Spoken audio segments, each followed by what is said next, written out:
Operator drone FPV dari kelompok pasukan barat secara konsisten terus menghancurkan personil militer, peralatan, dan posisi kamuflase angkatan bersenjata Ukraina. Dibuktikan pada sebuah rekaman yang diunggah di akun Telegram @MOD-Rasia pada Sabtu 13 Juli 2024. Di unit kelompok kekuatan barat, kelompok operator UAV yang dapat bermanuver telah dibentuk. Pesawat tempur ini dilengkapi dengan drone paling modern. Setiap hari mereka menjalankan misi dan memeriksa garis kontak tempur. Ketika pasukan musuh terdeteksi, personil militer menghancurkan sasaran.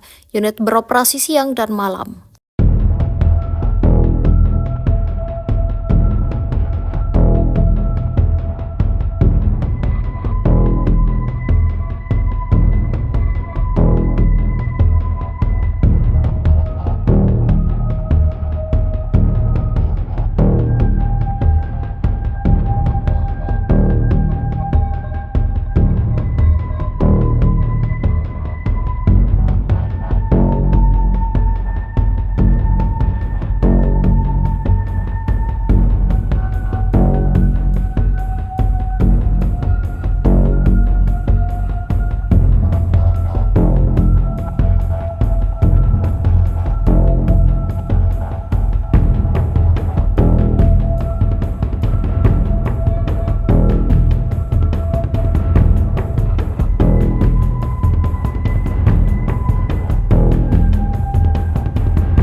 Download Tribun X sekarang, menghadirkan lokal menjadi Indonesia.